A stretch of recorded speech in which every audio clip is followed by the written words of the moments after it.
नमस्कार प्रिय विद्यार्थियों, स्वागत है आप लोगों का हमारे YouTube channel HR Balaji classes में। कल आप लोगों ने जो मैंने वीडियो डाली थी उसमें आप लोगों के मैंने क्या बनाया था, पुष्प का केवल डायग्राम वाली वीडियो थी। उसमें मैंने डिटेल में कोई चीज़ नहीं कराई थी, केवल उसमें इतना बताया था कि डायग्राम कैसे बनता है, क्या होता है, इसमें कौन कौन सी संरचना पाई जाती है। लेकिन आज आप लोग इस वीडियो में पढ़ेंगे आप लोग पुष्प की संरचना का पूरा डिफिक, यानी जो आप लोगों का डिटेल में पूरी जानकारी, इसकी डिटेल में पूरी जानकारी पुष्प की आप लोग आज पढ़ेंगे। पुष्प की जानकारी इसमें होगी, बीजांड की जो संरचना आप लोगों की इसमें आएगी, बीजांड क्या होता है, किसमें के अंदर कौन कौन सी रचना पाई जाती है, सारी चीज़ों का वर्णन क्या होगा आप लोगों का इसी के अंतर्गत इसी वीडियो में ही कराया जाएगा आप लोगों को। ठीक है, तो चलिए शुरू करते हैं हम लोग आज की क्लास। देखो ये आप लोगों को क्या दिख रहा है, एक पुष्प की संरचना, वो भी प्रारूपिक है, किसी एक पौधे का डायग्राम नहीं है ये, किसी भी का पुष्प होता है, किसी भी पौधे का, चाहे वो आम का हो या पीपल का, बरगद का, गुलाब का, किसी का हो सकता है, लेकिन हर पौधे में, हर पुष्प में इसी प्रकार की रचना पाई जाएगी। तो देखिए यहाँ मैं लिख रखा है पहले से, पुष्प क्या है, मैं लिख रखा पुष्प क्या है। तो पुष्प क्या होता है, तो सबसे पहले देखना पुष्प का निर्माण कहाँ होता है, जड़ में होता है कि तने में या पत्ती में या कहाँ होता है। तो पुष्प का निर्माण सभी को पता है किस किस्म होता है, प्ररोह में। किस्म होता है प्ररोह में। अब प्ररोह क्या होता है, तो प्ररोह में आप लोगों को बता देता हूँ कि ये मान लीजिए बीज है, ये क्या है, बीज। और बीज में यहाँ पर आप लोगों का होता है भ्रूण यानी एम्ब्रियो। और जब ये बीज आप लोगों का अंकुरित होता है, जब अंकुरित होगा तो अंकुरित होने के बाद में क्या होगा, आप लोगों का एक रचना इसमें निकलेगी नीचे की ओर और एक कहाँ निकलती है, ऊपर की ओर। इसमें दो रचना निकलती है। तो दो रचना में क्या होता है आप लोगों का, या नीचे वाला जो भाग होता है, नीचे वाली रचना होती है, इसे क्या बोले हम लोग, प्रांकुर, मूलांकुर, इसे बोले हम लोग मूलांकुर। और दूसरा क्या होता है आप लोगों का, प्रांकुर। तो जब अपने बीज का जब अंकुरण प्रारंभ होता है, जब बीज अंकुरित होता है, तो अंकुरित होने के बाद में इसमें दो रचना निकलती हैं। तो दो रचनाओं में आप लोगों को क्या होगा, यानी नीचे की रचना आती है, इसे बोले आप लोग मूलांकुर। इससे क्या बनेगा आप लोगों की मूल, यानी इससे जड़ का निर्माण होता है। तो मूलांकुर से क्या बनता है, मूल या जड़ का निर्माण होता है। जो प्रांकुर होता है, इसे प्रांकुर से आपका क्या बनेगा, प्ररोह, बोले तो तने का निर्माण होता है। तो प्रांकुर से क्या बनेगा, यानी प्ररोह, यानी तना बनता है। तो यानी तने में ही तो लगता है, फूल लगते हैं, जो फूलों पुष्प का निर्माण होता है तो कहाँ होता है, तने में होता है। तो इसलिए मैंने यहाँ पर लिखा है आप लोगों को कि यानी पुष्प एक रूपांतरित प्ररोह है। क्या है, रूपांतरित प्ररोह, क्योंकि यानी पुष्प का निर्माण यानी पौधे के तने से, जब पौधे का तना अपना रूप बदल करके क्या करता है, पुष्प का निर्माण करता है, इसलिए मैंने लिखा है पुष्प एक रूपांतरित प्ररोह होता है। दूसरी बात इसकी आती है पुष्प के बारे में, तो पौधे का आकर्षक अंग, जो आप लोगों का पुष्प होता है, पुष्प क्या है, पौधे का सबसे आकर्षक अंग होता है। यानी पौधे में सबसे जो आकर्षक, सबसे सुंदर चीज जो दिखाई देती है वो कौन सी होती है, पुष्प होता है। ठीक है, और जो पुष्प होता है, पुष्प पौधे का जनन अंग माना जाता है। क्या होता है, पौधे का जनन अंग माना जाता है। यानी जितनी भी जननी क्रिया होती है, किस्म होती है, पौधे के पुष्प में होती है। ठीक है, तो पुष्प क्या है, पौधे का जनन अंग है, क्योंकि पुष्प से आप लोगों के फल बनेगा, फल में बीज बनेंगे, बीज से नए पौधे का निर्माण होता है। पुष्प के मुख्य भाग कितने होते हैं, मुख्य चक्र कितने होते हैं, 4 चक्र हैं। कितने हैं, 4 चक्र। कर चलो देखिए, तो पुष्प के कितने चक्र होते हैं, 4। पुष्प के जो मुख्य चक्र होते हैं 4 होते हैं। देखो पहले इसमें लिखा है मैंने आप लोगों का बादल पुंज, दल पुंज, पुंकेसर और इस तरीके से पुष्प के 4 चक्र होते हैं। तो अब अपन लोग पढ़ेंगे पुष्प की संरचना। तो पुष्प के बारे में ये आप लोगों को 4 पॉइंट ध्यान रखना। पुष्प एक रूपांतरित प्ररोह होता है, यानी पुष्प का निर्माण तने से होता है। पुष्प पौधे का आकर्षक अंग होता है, और पुष्प पौधे का जनन अंग है, क्योंकि जननी क्रिया पुष्प के अंदर होती है। पुष्प के चक्र कितने होते हैं, तो मेन चक्र कितने होते हैं, 4। और 4 चक्र कौन कौन से होते हैं वो देख लीजिए आप लोग हैं। अब देखो पुष्प की संरचना में आप लोग देखेंगे, यहाँ आप लोगों को एक चीज दिख रही होगी, पुष्प व्रंत। क्या दिख रहा है, पुष्प व्रंत। तो पुष्प व्रंत क्या होता है आप लोगों का, यानी पूरा जो पुष्प होता है, पुष्प पौधे के तने से जिस डंठल के द्वारा जुड़ा होता है उसे क्या बोलेंगे, पुष्प व्रंत। ये वाली रचना तुम्हें दिख रही है, ये जो रचना होती है इसे बोला आप लोग पुष्प व्रंत। तो यानी पुष्प का वह भाग जो यानी पूरी पुष्प की संरचना को पौधे के तने से जोड़ने का काम करता है, उसे क्या बोलेंगे आप लोग, पुष्प व्रंत। तो व्रंत माने क्या होता है, डंठल। तो पौधे का यानी पुष्प का वह भाग जो क्या करता है यानी तने से जुड़ा होता है उसे क्या बोलेंगे, बोलो पुष्पवृंत कहते हैं। ठीक है, तो यहाँ से यहाँ तक रचना देखो कौन सी है, ये जो मैंने बनाई है वो, ये पूरी क्या है, यहाँ से यहाँ तक ये होता है आपका पुष्पवृंत, ये वाला। ठीक है, तो ये आपका पुष्पवृंत डंठल होता है। अब पुष्पवृंत का शीर्ष भाग, जो पुष्पवृंत होता है यहाँ से यहाँ तक, पुष्पवृंत का ऊपर का जो शीर्ष भाग होता है, ये वाला जो शीर्ष भाग है ये आपका होता है फूला हुआ भाग होता है, मांसल होता है, इसे बोलो क्या बोलेंगे, इसे पुष्पासन। जो मैं ब्लैक ब्लैक कर रहा हूँ ये कौन सा है आप लोगों का, जो होता है पुष्पासन। ठीक है, तो यानी जो पुष्पवृंत कौन सा है, लाल रेड वाला भाग। ठीक है, तो यानी पौधे के तने से कौन जुड़ेगा, पुष्पवृंत। पुष्पवृंत का ऊपर का भाग कैसा फूल जाता है, तो फूला हुआ भाग क्या होगा, उसे क्या बोलेंगे, पुष्पासन। करो इसका संधि विच्छेद, देखो पुष्प धन आसन, यानी पुष्प का आसन, यानी पुष्प के सभी चक्र, जितने भी 4 चक्र होते हैं पुष्प के, चारों के चारों चक्र यानी आपके पुष्पासन पर लगे होते हैं। तो ध्यान रखना क्या है पुष्पासन, तो यानी पुष्पासन क्या होता है, पुष्प के सभी चक्र पुष्पासन के ऊपर क्या होते हैं, लगे रहते हैं, उसी पर रुके रहते हैं। अब आप लोग देखिए पुष्प के मेन चक्र 4, तो पहला आप लोग चक्र पढ़े, पहला आप लोगों का चक्र कौन सा है, बाह्य दल पुंज, यानी क्या होता है कैलक्स। तो कैलक्स क्या होता है, बाह्य दल पुंज, बाह्य मान होता है बाहर, और दल पुंज, पुंज मान क्या होता है समूह। तो देखो बाह्य दल पुंज आप लोगों को क्या होगा, यानी यह पुष्प का पहला चक्र है, दिख रहा होगा, ये आपको पेडिकल हो गया, ये आप लोगों का यानी थैलेमस यानी रिसेप्टर हो गया। अब देखो इसके बाद में आप लोगों को चक्र आएंगे, जी इसके मेन चक्र, पुष्प के अंदर क्या है जो मेन चक्र आप लोगों को ये 4 होते हैं। तो पहला कौन सा आप लोगों का, बाह्य दल पुंज। तो बाह्य दल पुंज क्या है, यह पुष्प का प्रथम चक्र है, यह पुष्प कौन चक्र है, ठीक है सर कर दीजिए। देखो यह क्या 4 चक्र होता है, मैंने बाह्य दल पुंज क्या होता है आप लोगों का, यह पुष्प का देखो प्रथम चक्र कौन सा है, यह पुष्प का, इधर से देखेंगे तो देखो पुष्प का पहला चक्र यही है, पहला जो मिलेगा, फिर दूसरा ये वाला है, फिर तीसरा ये है, और चौथा ये है, 4 चक्र में आप लोगों के। तो यानी पुष्प का पहला चक्र कौन सा है, बाह्य दल पुंज। तो जो पुष्प आपका बाह्य दल पुंज होता है यह अनेक इकाइयों से मिलकर के बना होता है। आप लोगों ने देखा होगा पुष्प के अंदर जो संरचना दिखाई देती है, जो हरी हरी संरचना होती है, ठीक है, तो हरी जो संरचना होती है इसे बोलेंगे बाह्य दल पुंज। लेकिन आप लोगों को ध्यान ये रखना है कि यह पुष्प का पहला चक्र है, यह अनेक इकाइयों से मिलकर बना होता है। यहाँ देखो एक ये बनाई है मैंने और एक ये है, अगर इसे देखेंगे तो एक यहाँ एक पीछे होगी इसके। तो यानी इस प्रकार की जो हरी हरी गृह रचना दिखाई देती है, तो यह पुष्प का पहला चक्र है, यह अनेक इकाइयों से मिलकर बना होता है। यहाँ पर मैंने 2 इकाई बनाई है, इसकी एक इकाई को, अगर इसकी एक इकाई बात करें इसकी, तो इसकी एक इकाई क्या बोले बोलो, बाह्य दल, एक इकाई क्या बोलेंगे इसे, बाह्य दल कहा जाता है। ठीक है, अब जो बाह्य दल होता है तो सभी बाह्य दलों को बुलाकर क्या बोलेंगे, बाह्य दल पुंज। पुंज माने क्या होता है, समूह, ध्यान रखना, पुंज माने क्या होता है, समूह होता है। तो इसके बारे में आप लोग को 3-4 चीज ध्यान रखनी है। यानी यह पुष्प का पहला चक्र है, सबसे पहले तो पुष्प का पहला चक्र कौन सा है, बाह्य दल पुंज। पुष्प या क्या बाह्य दल पुंज क्या आप लोग अनेक इकाइयों से मिलकर के बना होता है, 1 इकाई 2 इकाई इसमें यानी 5 6 7 तक हो सकती है।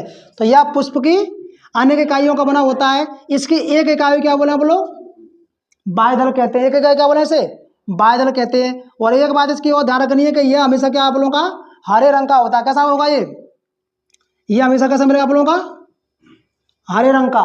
ठीक है, तो ये कैसा मिलेगा आप लोगों का, हमेशा मिलता है आपका हरे रंग का मिलता है। और इसका कार्य क्या होता है, मेन चीज क्या लगनी इसके कार्य। तो बाह्य दल पुंज का कार्य क्या होगा, जब पुष्प अपनी कलिकावस्था में होता है, जब पुष्प अपनी कलिकावस्था में होता है, पुष्प छोटा होता है, यानी तो सभी चक्रों की रक्षा करने के लिए क्या हरे आवरण का एक आवरण बना लेता है, एक परत बना लेता है। कलिका बनती है नहीं, कलिका आप लोग देखी होगी, जो पुष्प की कलिका होती है वो हरे रंग के पत्तों से ढकी रहती है। ठीक है, तो जो हरे रंग के जो पत्ते होते हैं उसे क्या बोले आप लोग, उसे बोलते हैं यानी बाह्य दल। ठीक है, तो बाह्य दल क्या था आप लोगों का, यानी यह पुष्प का पहला चक्र है।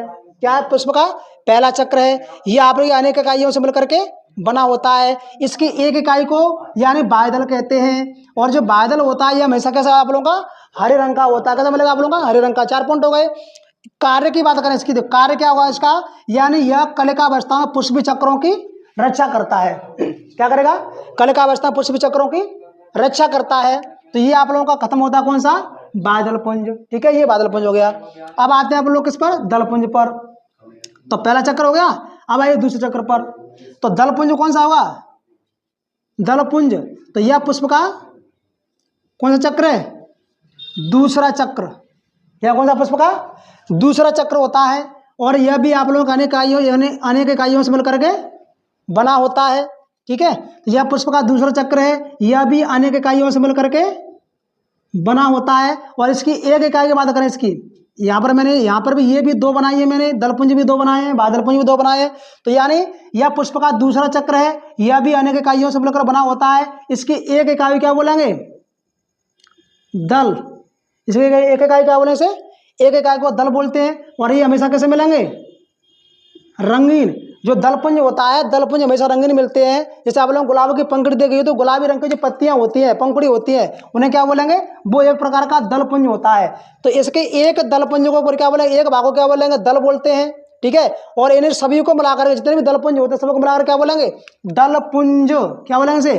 दलपुंज, यानी दलों का समूह। तो यह पुष्प का दूसरा चक्र है, यह अनेक इकाइयों से मिलकर बना होता है। इसकी एक इकाई क्या बोलेंगे बोलो? एक इकाई क्या बोलेंगे? दल कहते हैं इसके एक इकाई को। और ये हमेशा कैसे मिलेंगे? रंगीन। लाल हो सकते हैं, यानी सफेद हो सकते हैं, गुलाबी, यानी किसी भी प्रकार का हो सकता है, लेकिन रंगीन मिलेंगे, हरे नहीं होंगे। ठीक है, तो यानी अब इसका कार्य क्या होता है? दलपुंज का कार्य क्या होता है? दलपुंज का कार्य होता है, एक पौधा में एक क्रिया होती है परागण की, पॉलिनेशन क्रिया होती है। तो परागण क्रिया के लिए कीटों को अपनी ओर आकर्षित करने का काम किसका होता है? दलपुंज का। क्या होता है?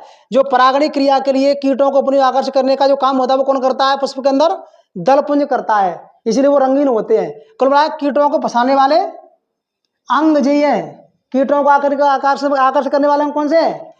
यही होते हैं। ठीक है, तो ये आप कौन सा होता है? दलपुंज हो गया। दो इसके हो गए आप लोगों के दो चक्र। तीसरा देख लो, तीसरे चक्र का नाम है आप लोगों का पुमंग।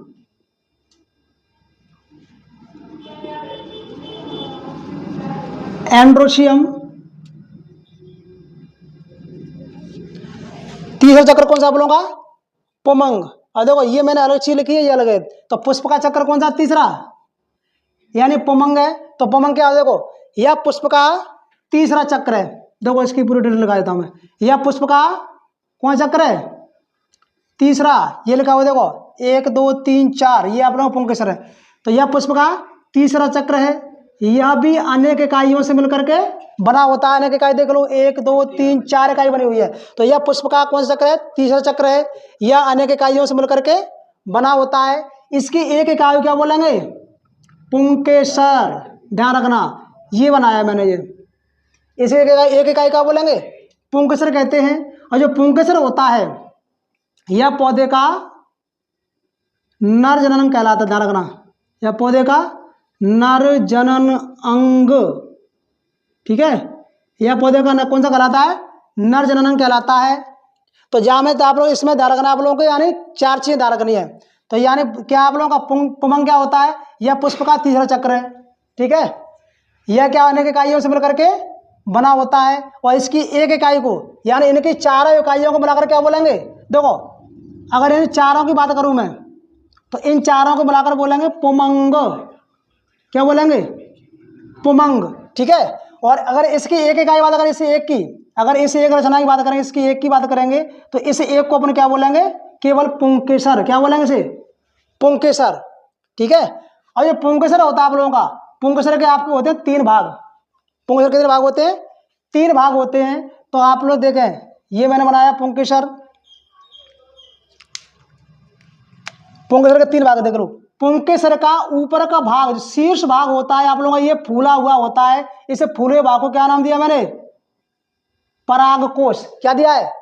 परागकोश। पुंकेसर का जो फूला हुआ भाग दिख रहा है आप लोगों का, ये दिख रहा है, चारों में दिख रहा हुआ है। ये जो वाला भाग है ये कौन सा आप लोगों का? इसे बोले परागकोश। और संधि विच्छेद कर लिया करो।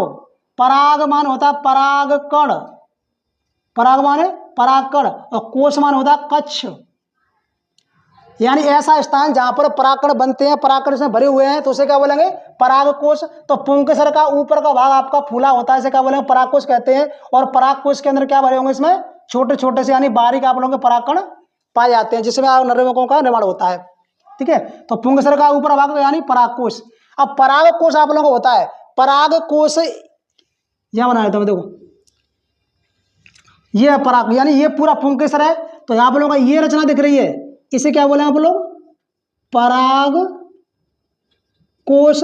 और पराग कोश को एक रचना होती है संयोजी, एक रचना पराग कोश को दो भागों में बांटने का काम करती है, इसे क्या बोले आप लोग, योजी यानी कनेक्टिव। तो पराग कोश क्या होता है, यानी एक संरचना के द्वारा दो भागों में बटा रहता है, तो इस रचना को क्या बोले आप लोग, योजी कहते हैं, यानी कनेक्टिव। ठीक है, कनेक्टिव टिश्यू होता है। और पराग कोश, ये वाला पराग कोश एक तंतु, एक धागे के संरचना के द्वारा क्या आप लोगों का पुष्पासन जुड़ा हुआ। देखो ये धागे संरचना कहाँ है आप लोगों की, पुष्पासन में पारा, यहाँ पर अंडाशय पे जुड़ा होता है। तो इसे क्या बोले आप लोग, पुतंतु यानी फिलामेंट। तो पुंकेसर के आपके तीन भाग होते हैं, पहला भाग आप लोग पराग कोश, दूसरा आप लोगों का योजी, तीसरा कौन सा है, पुंकेसर। और इन तीनों को मिलाकर क्या बोलेंगे, पुंकेसर।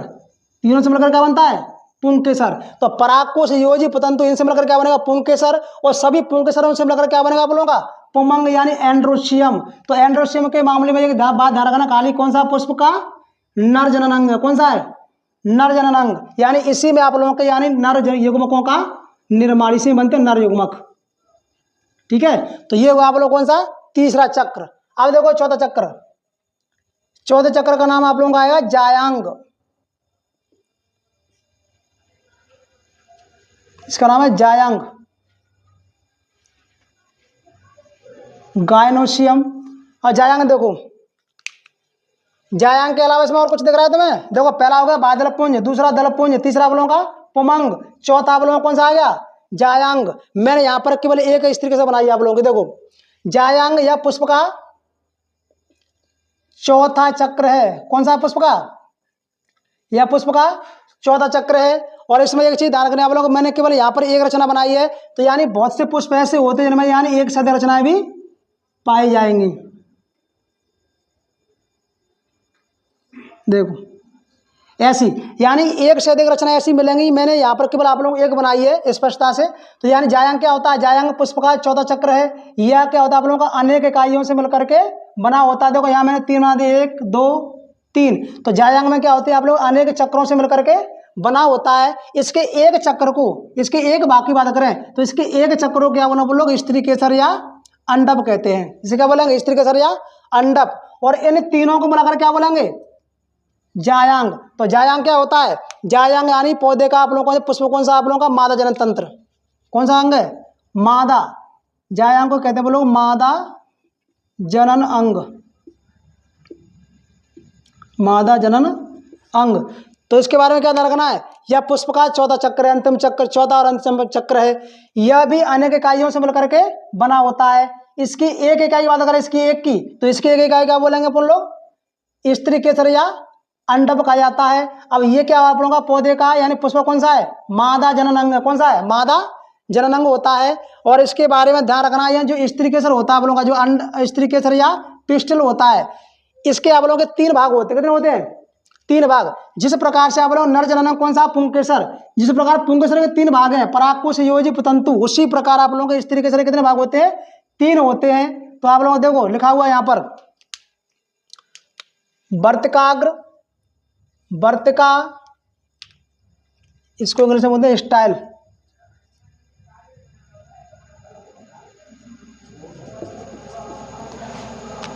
देखो तो वर्तिका, वर्तिकाग्र कौन सा आप लोगों का, अंडाशय। यानी स्त्री के, जिस प्रकार पुंकेसर के 3 भाग होते हैं, स्त्री के कितने होते हैं आप लोगों के, 3 भाग होते हैं। तो पहला भाग कौन सा आप लोगों का, वर्तिकाग्र। तो वर्तिकाग्र क्या है, देखो ये वाला जो भाग ऊपर वाला, यानी स्त्री केसर का ऊपरी भाग चौड़ा होता है, इस चौड़े वाले भागों क्या बोलेंगे, वर्तिकाग्र कहते हैं। और यही वर्तिकाग्र परागकणों को ग्रहण करती है, इसका काम है ये। वो पूछेगा वर्तिकाग्र का कार्य क्या है, तो वर्तिकाग्र कार्य क्या बताना आप लोगों को, यह पौधे के परागकणों को ग्रहण करती है। परागकोश से परागकण निकलेंगे तो कहाँ गिरेंगे, वर्तिकाग्र के ऊपर गिरते हैं। तो ध्यान रखना, वर्तिकाग्र क्या होती है, स्त्री केसर का ऊपरी भाग चौड़ा होता है, चौड़े भाग को क्या बोले, वर्तिकाग्र कहते हैं, जो परागकणों को ग्रहण करती है। सीधी सी बात।